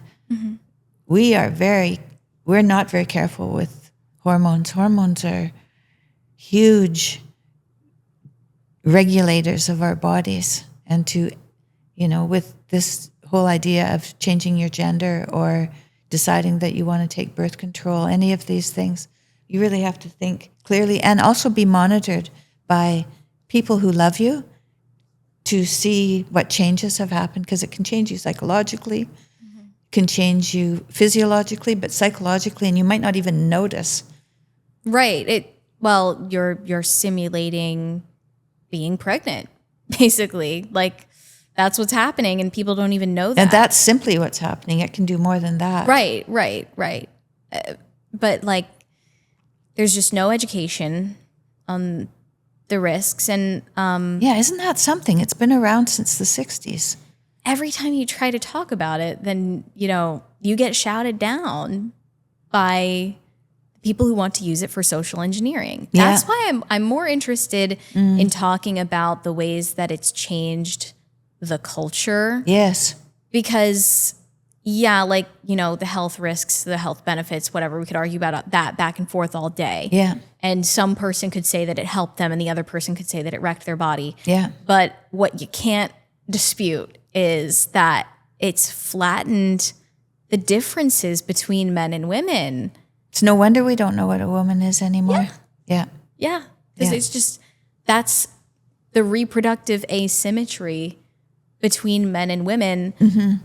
If you're on birth control, you have basically made yourself functionally indistinguishable from a man, and you're also able to contribute more taxes to the government because you're not at risk of leaving the workforce at any point because of getting pregnant. And also, it just so happens that it's super convenient for men to have sex with you with no consequences or expectations whatsoever. You have no plausible deniability to even deny them sex without just saying, I'm not attracted to you, which is hard for women to do. And on top of all that, it's just making so many women, frankly, it's making them fat and crazy. It's out of control. Like birth control is out of control. It is. I'm so happy I've never taken it. That's really good. So many people have without knowing the consequences. And I was always discouraged. Not that I even needed to be. It never seemed like that of attractive of a prospect anyway. Yeah. It changed me psychologically right away. Did you notice it or was it No, I didn't notice it. I didn't notice it. My siblings were all gone by the time. They left when I was 12. I took the birth control pill when I was 15. My mother noticed, but she wasn't the best communicator. So she was questioning me, but I didn't really understand what she was questioning me about. In retrospect, my husband went to school with me and he noticed, but he didn't know what was going on because I became more depressed, and I wasn't a depressed person at all. And a couple of times I went off the birth control pill, and it's very interesting in retrospect because I took while I was taking the birth control pill, I wouldn't take care of myself as well. I was less likely to get my hair cut and dress in a particularly put together way. And then I would go off the birth control and I would like join a sports team and get my hair cut and start dressing in a more feminine manner and all of this. And then I go back on the pill and the same thing happened. And it happened a couple of times before I recognized it and then just didn't take it anymore. But it's very hard to understand when your psychology changes without someone coming to you and saying, there's something up. I can tell there's something up. We have to talk about what you're going through right now and to really, because I didn't discuss that I was on the birth control pill with anyone. Mm-hmm. And so nobody knew. And that's a mistake. That's a big mistake. So it's other people that observed those changes. It is, just not knowing what it was. Yeah. Oh, even if you have a loved one who's depressed, often it's the people who love them that bring it up to them and ask them to go to the doctor, because it's really hard to notice it yourself. Right. Mm-hmm. I didn't even know about all of the subtle, like almost imperceptible changes. I mean, of course, it makes sense. Like once you look into it and you think about it for like 2 seconds, of course it changes everything about you. But for instance, like when you're ovulating, which I believe it's like something like 60%, 65% of women who are of fertile age in this society don't do. They're choosing not to. But when you ovulate, you even have more graceful movements. Mm-hmm, like you're less clumsy. Yeah. Mm-hmm. I mean, and you don't even know. You don't even know that you're changing the way that you walk around. And you're less likely to be like fumbling about and like falling, because it's that time is when you're trying to attract a mate. Yeah, that's right. So you put yourself together. Okay. There are a lot of problems with young men, and like they definitely need to be encouraged, if not like kicked in the ass a little bit, to approach women and take risks in those spaces. But shouldn't we also, like as women, think about being a little more attractive? Like, for goodness sake, like just try because we're walking around in a society where all these women are in some kind of like hormonal fugue state. If they had regular cycles, maybe they would signal availability in some way. Well, why are that they you can't taking even a birth perceive. control pill if they're not dating anybody? I think there are a lot of lies that are told that it I just think so. has some sort of perceived magical benefit. It's like this magic bean Yeah. that you just need it, and we're not going to explain why. And they just accept that. Yeah, that's too bad. Because what a mistake that is. And the idea that you can just go off of it at any time and then there's no lasting effect afterwards is just preposterous on its face. Well, you can go off the pill. Of course you can, but the health ramifications are not going to just instantly vanish. No, but they will vanish. Yeah. They will. Yeah. Yeah, it's not like going off, as far as I know, it's not like going off testosterone and estrogen. Oh, for sure. Those are Yes. seriously changing, and you have to be careful when you go off them. But birth control pill, I went off it, and on it I didn't really notice anything. So you can go off it if you want. Women have got Anybody. to break up with birth control. Yeah, break up. Kick him to the It's time curb. to break. But don't break up with your boyfriend. Break up with birth control. Yeah, exactly. Totally agree. I'm supposed to ask questions, and I never do. I always just talk to people. It's more fun to talk. I like that. Let's see. I guess I'm supposed to be I think a I've little more answered. edgy, I think right? I've answered all these anyway. If you could tell every school or family one thing about protecting young people from AI-driven isolation, what would it be? Well, it's very straightforward. We wouldn't have ended up in this situation, these worst case scenarios, for instance, the child who took his life, Yeah. right? We wouldn't end up in that situation if we hadn't already accepted smartphones into the household, into the child's bedroom, if we hadn't already accepted parasocial relationships being formed with influencers who are simulacra of people to begin with, very close to an AI if you think about it.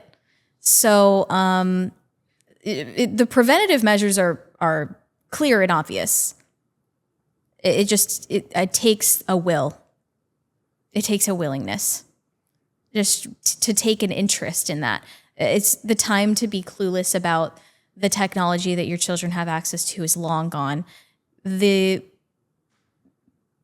People in my parents' generation had an excuse. You just don't have an excuse anymore. Because we're all being victimized by algorithms. But this is happening to all of us. Let's start by protecting the most vulnerable people on the planet from it.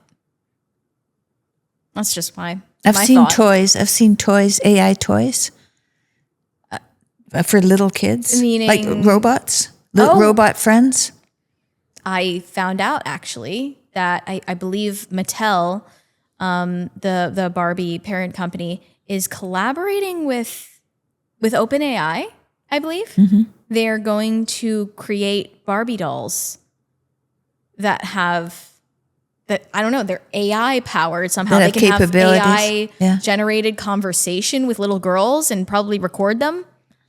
How is this appealing to anyone? No one asked for this. There's no market demand for it. It's just being forced on all of us.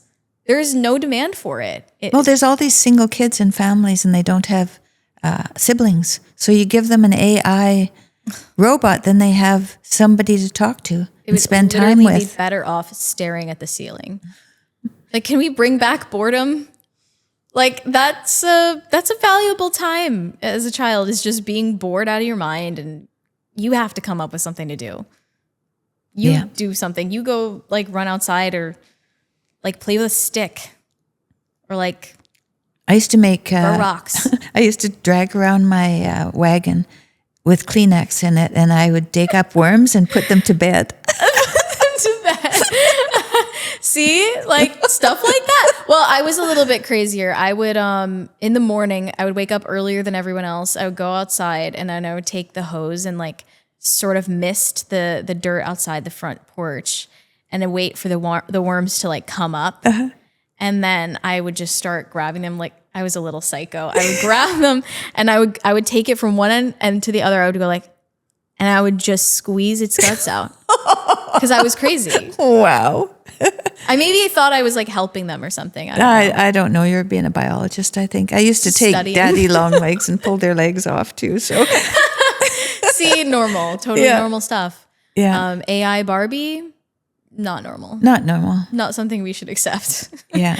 Kids need to like, play with dirt, maybe even eat dirt at this point. Yeah, I've heard that is a good idea if the dirt has any nutrients in it. Because we're must told, be oh, it onto doesn't. something with that. Yeah. I don't know if I believe that either. I just know, like, with my future sons especially, they're gonna be feral. They can just go run outside and you're not coming back. We used to come back when the streetlights went on. Exactly. Then Where I had to be home by then. Yeah. And when my kids grew up too, we were living in Boston and we lived right beside a 7-acre park or something. It was quite a large place with a playground in the bottom and a little duck pond. And it was only one house away from this park, and we spent one semester in Montreal. And so we rented our house to this German family.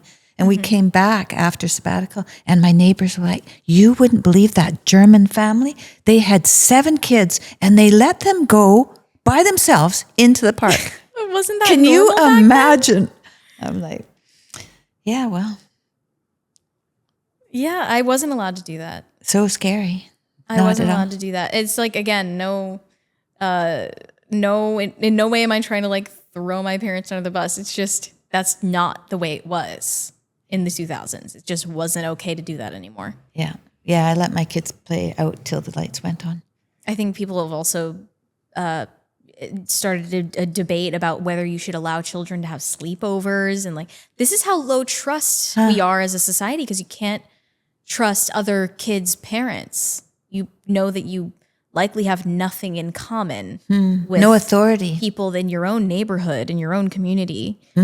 And I've noticed also that people talk about social media as if it's just this monolith, but in reality, we're all using a different version of social media because it's tailored to you. Right. So someone who lives down the street from you could live in a completely different reality. Right. That has been just created for them by an algorithm.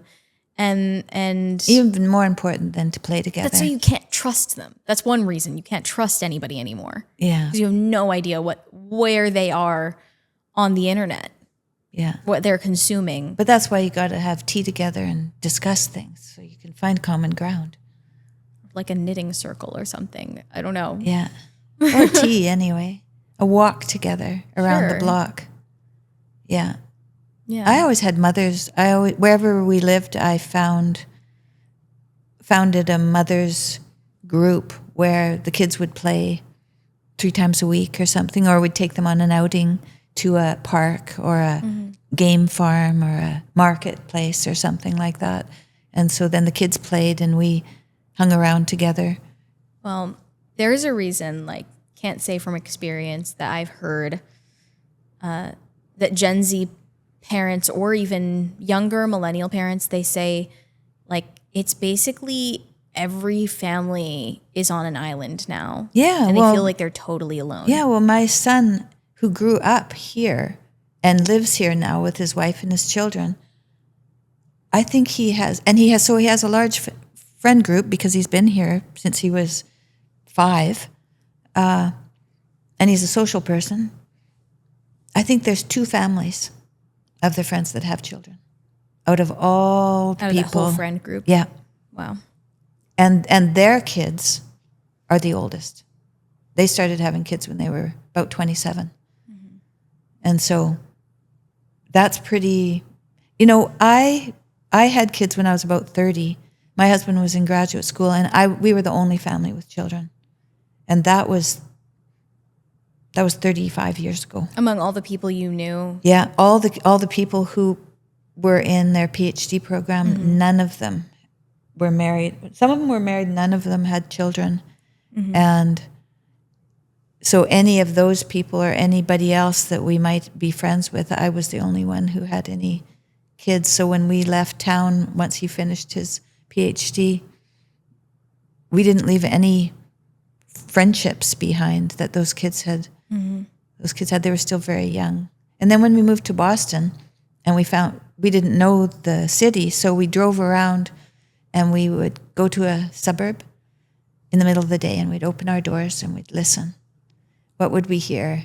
Dogs barking, delivery trucks, nothing else. Nope, wouldn't want to live there. So we'd go to different, until we found a community where we saw strollers and playgrounds with children in it. And some like giggles in there. And then we thought, like okay, that. we could live there. So we found our community by going in the middle of the afternoon, because maybe it was just parents working 9 to 5 and their kids in daycare. I didn't want to live in those. I wanted to live somewhere where there were actual families and they were living in the day-to-day. So I think you can still find them, but I was surprised at how few people had kids and now my son is 32, so he's still pretty young.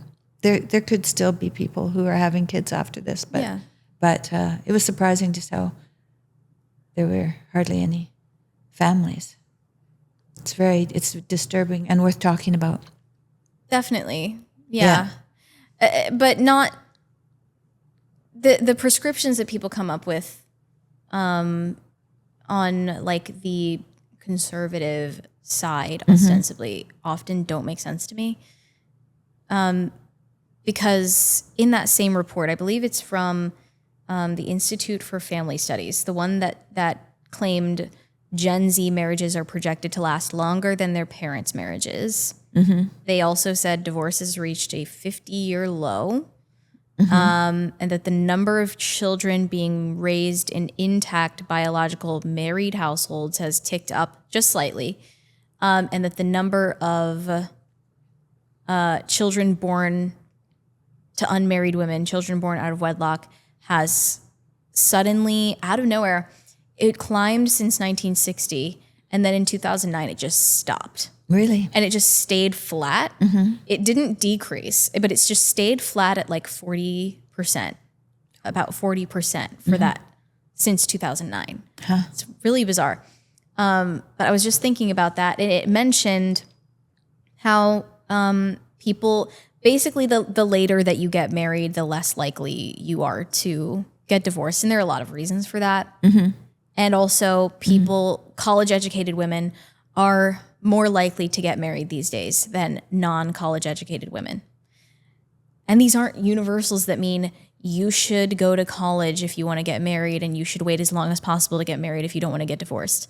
That's just people who don't have any literacy when it comes to statistics, if they think that's what that means.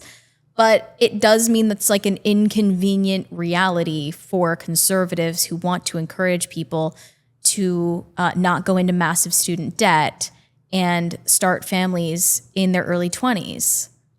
Because really the people who are getting married, staying married, and probably in that case having children in wedlock, they are older and educated.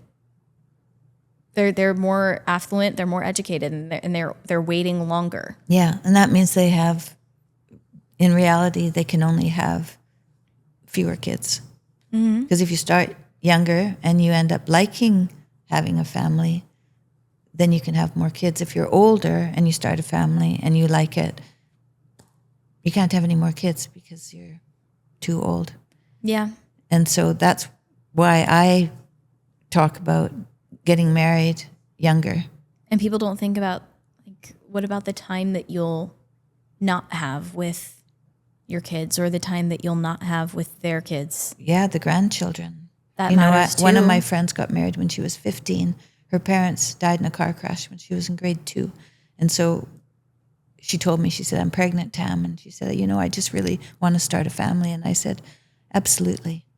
Start a family. Your family was taken from you when you were young. Start a family. She stayed married.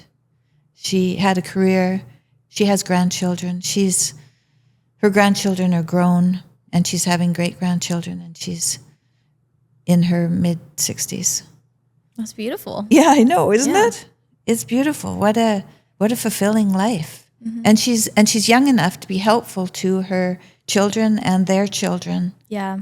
That's part of the issue of young parents feeling like they're stranded, basically, is unfortunately a lot of their parents aren't interested in their grandchildren's lives. That's just according to what they're saying, which if I can like make any guesses about the attitudes of the baby boomer generation, it kind of follows, that tracks, that they kind of just want to, snowbird it up and like don't really want to, like, they would consider it babysitting, and like it's sad. And the fact that everyone has to live so far away from each other now because jobs take you all over the place, school takes you all over the place. But jobs, people can work virtually now quite a bit.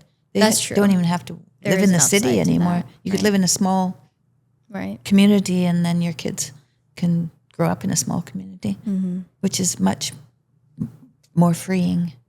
I have a lot of sympathy for people who,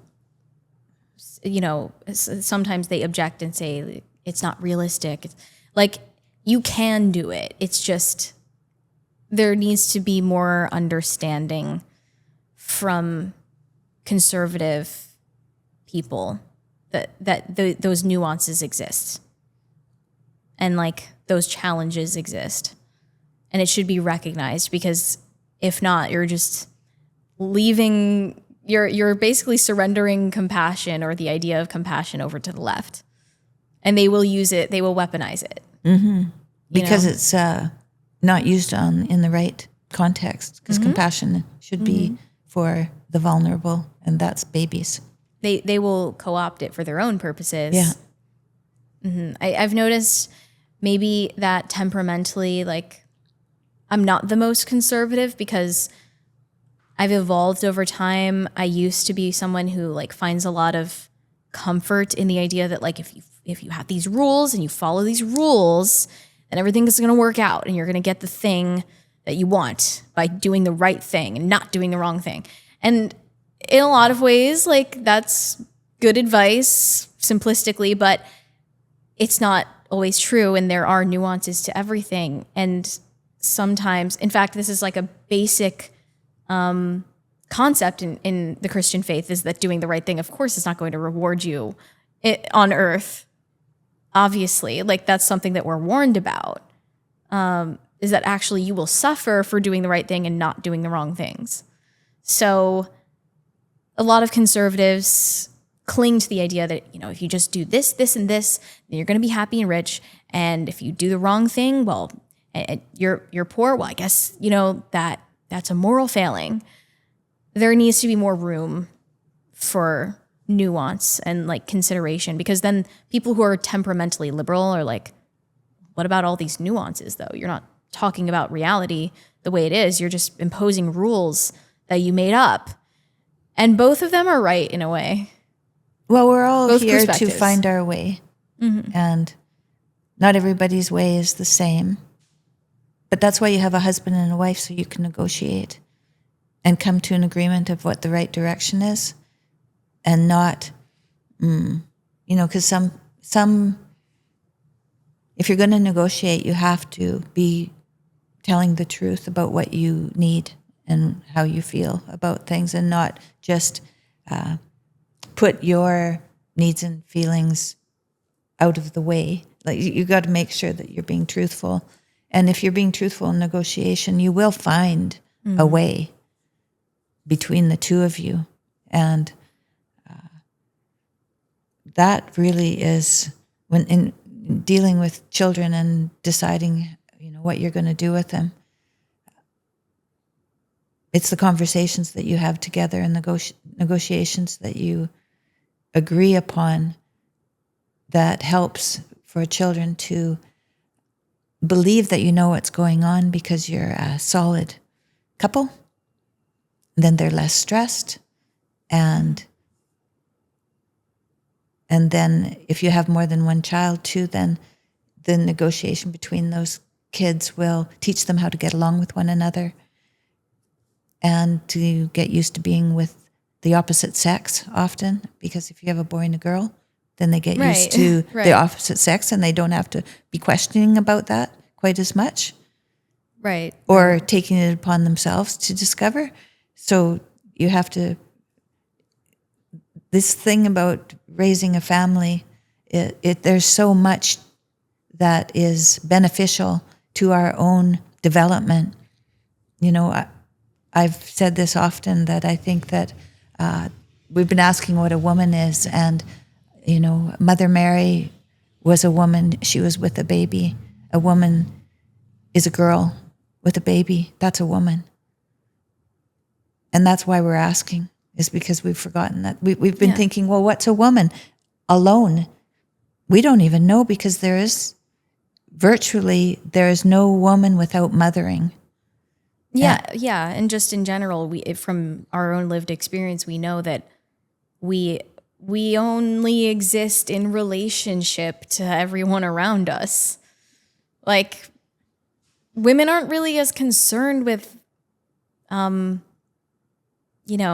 actualizing themselves or the things that men are into, which shouldn't inherently be seen as superior. It's just different. Mm-hmm. Yeah, no, we're different. It's just masculinity, it gets demonized in men and valorized in women. And femininity, like true vulnerability, is like celebrated when it's men who are expressing it and not women. Oh yeah, it's so backwards. And everything's topsy-turvy. Yeah. What is the solution? I guess just keeping the solution in your own family, because you can't change society. Like, you can only change society one person at a time. You can read the Bible. Find of course. out. You can read the Bible and find out where the narrative came from and help find a guiding light there. There's so much passive aggression in society in general. Don't you notice that?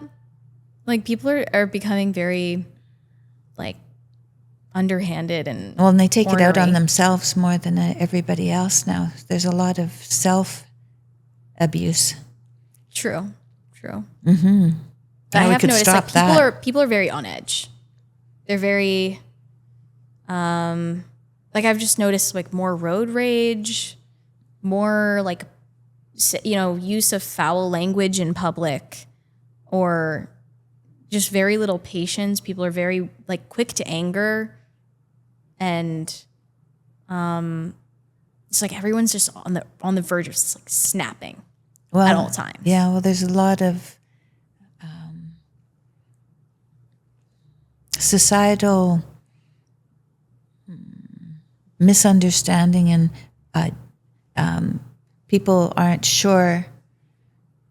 They're not sure what the right direction is anymore, so they're grasping. I think that's partly why there's no and they've been asked to be tolerant, like, to a Perhaps fault. for too long. To a fault. Yeah, maybe it's an overreaction to that. Yeah, it might be swaying back the other way, and watch out how far it goes. You know, you don't want to push people, because they will, sometimes they'll go much too far. I think that's what happens when, like, everyone is asked to be nice and polite, with no importance placed on actual virtue. Like, niceness is not a virtue. Right. Kindness might be. You're inoffensive. That's all it means. Yeah. Kindness that is a virtue. Niceness is just like, you are kind of bland and, like, not memorable in a good or bad way. Like, no, they're nice. Yeah. Easily swayed. Yeah. Yeah. That's never been me. I don't think I would be described by many people as nice, but that's fine. I'm okay with that. Yeah, it's good to say what you think, so that you can find out if there are other opinions. So you won't know unless you say so. Mm-hmm. Yeah, and that's something that's hard for women, because they will often keep their own opinions to themselves, and if it's not tried, you don't know if it's true. So you got to try out. That is really frustrating. Like when I try to have conversations with women, if there's any disagreement, it's very hard for them to engage on that level and know that it's fine. Like it's peaceful, it's fine. Like we can still be friends and disagree about something. They're very averse to all conflict, which is only natural. Like I'm the weird one for not being afraid of conflict like that. But it's gotten to a great extreme. And what I don't like is how it's been replaced with backbiting. Yeah, right. And secrecy and deceit. Women are being attacked in like a very special way by the devil, in a way that's like not obvious on the surface. They're very prone to like gossiping, that type of vice. Yeah, and it is a vice. Flourishing online, especially. Yeah, and it is a vice. And the problem with online is there's no immediate response to that can defer them from going in that direction. Well, that's also how kids are learning communication now. Used to be, if you said something mean to another kid, there was a response. They would cry, on the playground. And now you say something mean to someone and you don't see any sort of reaction. You don't know if there's any reaction. Yeah. You don't even have to look at it. That just trains someone into being a sociopath. Yeah. And it probably will. Yeah, well, with no consequences, how are you supposed to learn? Mm-hmm. Yeah, that's one reason to stay off social media until you're grown up. Right.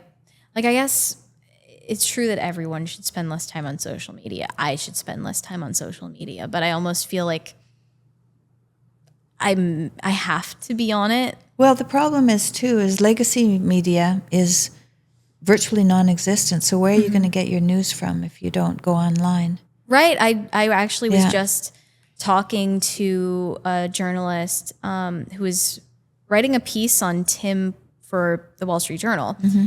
And she asked me about my media consumption diet, basically, compared to other generations who are like watching CNN or something. And I said that when there's a news item, I can see thousands of different opinions on it almost instantly. And I don't adopt any of those opinions. I just make my own. And I've heard every possible angle about this event or this issue that frees me to make my own take. But that does require me to be on social media. As you said, it's kind of a trade-off that you have to make. Yeah. I stopped reading newspapers in about 1979. You were early then. I was really early. And I would hear the news from other people. Whatever was important, they would talk about it, and then I would know. Mm-hmm. But I wouldn't read it. And I felt, I'd read it and then I'd think, that's just, it's not doing anything for me to read this and find out all the